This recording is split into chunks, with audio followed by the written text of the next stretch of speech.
SSC 26 তোমাদের CQ সলভের ক্লাসে আজকে হচ্ছে তোমাদের সাধারণ গণিতের আহ, তৃতীয় অধ্যায় থেকে একটা অঙ্ক দিয়েছি, যার সলভ দেখো। আমার উদ্দীপকে বলেছে যে x plus one by x সমান হচ্ছে 3 হলে ক নম্বরে হচ্ছে root x minus one by root x সমান কত। তার মানে root x minus one by root x এর মানটা আমাকে বের করতে হবে। তো একটু খেয়াল করো, যে দেওয়া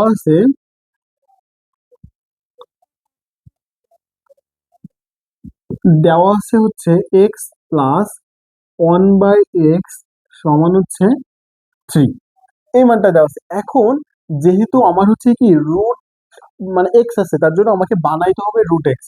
তাহলে আমি যদি এখান থেকে রুট এক্স তার হোল স্কোয়ার প্লাস হচ্ছে ওয়ান বাই রুট এক্স তার হোল স্কোয়ার, দেখো তো এভাবে কি আমি লিখতে পারি? কারণ হচ্ছে স্কোয়ার আর রুট কেটে গেলে আবার যা থাকে তাই। তাহলে এখন এটা এ এটা বি, তার মানে এ স্কোয়ার প্লাস বি স্কোয়ারের সূত্র পড়েছে। আর এ স্কোয়ার প্লাস বি স্কোয়ারের সূত্র হচ্ছে অনুসিদ্ধান্তের মানে মাইনাসের যে সূত্রটা আছে সেই সূত্র তোমরা বসাই দিবা, প্লাস 2ab।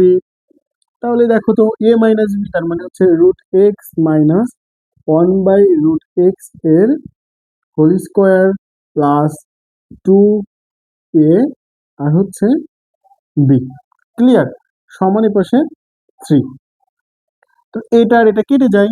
এখন এখানে থাকছে কি যে root x minus one by root x এর হোল স্কোয়ার সমান 3, প্লাস 2 এর পাশে আসলে -2। তা একটু খেয়াল করো যে root x minus one by root x রেখে দিলাম, আর 3 থেকে 2 বিয়োগ করলে তো 1 থাকে, আর স্কোয়ারটা এই পাশে আসলে কি হয়ে যায়?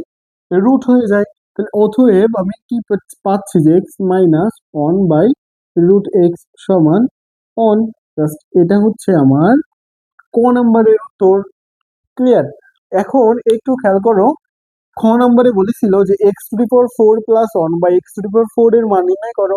তাহলে এই যে মানটা আমার দেওয়া আছে এখানে, খ নাম্বার করার আগে জাস্ট লিখে নিবা যে ক থেকে পাই যে মানটা, সেটা একটু লিখে নিবা যে ক থেকে পাই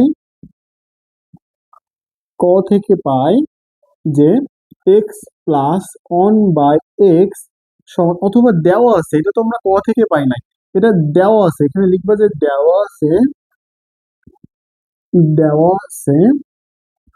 x plus one by x সমান 3। তো এর মানটা নির্ণয় করতে হবে বলেছে, তার মানে x to the power 4 plus one by x to the power 4। তাহলে এটাকে যদি একটু ভাঙানো যায়, square plus one by x এর হোল স্কোয়ার। তাহলে এখন এ স্কোয়ার প্লাস বি স্কোয়ারের সূত্র, a square plus one by x এর whole square minus 2a p, এটা কেটে গেল। ভিতরে আবার এ প্লাস মানে বি হোল স্কোয়ার, তার মানে a plus b whole square minus 2a B, এর বাইরে একটা হোল স্কোয়ার ছিল -2, এটা কেটে গেল। এই যে x plus one by x এর মানটা 3 স্কোয়ার মাইনাস এখানে 2, এর উপরে একটা হোল স্কোয়ার -2, তাহলে এখানে হচ্ছে -9 -2 এর হোল স্কোয়ার -2। তাহলে এখানে হচ্ছে 7 স্কোয়ার -2, 49 -2, যার মানে হচ্ছে 47। এটা হচ্ছে কি আমার। এখন স্টুডেন্ট গ নম্বর দেখো, এখানে লিখে নিবা দেওয়া আছে যে মানটা, দেওয়া আছে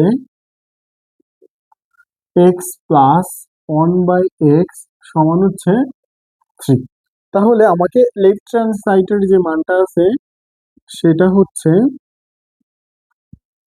রুট এক্স প্লাস হচ্ছে 1 ভাগ root x to the power 4। একটু লক্ষ্য করো তো, এটাকে কি এভাবে লিখতে পারি root x plus 1 by root x এর হোল স্কোয়ার, এর উপরে আরেকটা হোল স্কোয়ার। তাহলে দেখো তো ভিতরে এ প্লাস বি হোল স্কোয়ারের সূত্র পড়তেছে, তাহলে সূত্র বসাই দিব, যার মানে হচ্ছে a square plus 2a b plus হচ্ছে বি স্কোয়ার, এর উপরে একটা কি ছিল হোল স্কোয়ার। তাহলে এখন কি থেকে যাচ্ছে এখানে এক্স প্লাস এটা কেটে যায় 2, এখানে কি থেকে যাচ্ছে 1 বাই এক্স এর হোল স্কোয়ার। তাহলে থাকলো হচ্ছে x plus 1 by x plus হচ্ছে 2 তার হোল স্কোয়ার। তাহলে এক্স প্লাস 1 বাই এক্স এর মানে আমরা কত জানি 3 প্লাস 2 এর হোল স্কোয়ার, তার মানে হচ্ছে 5 স্কোয়ার, তার মানে হচ্ছে 25। এটা হচ্ছে রাইট হ্যান্ড সাইড। তাহলে অতএব আমাকে বলেছিল দেখাইতে যে লেফট হ্যান্ড সাইড সমান রাইট হ্যান্ড সাইড দেখানো হলো।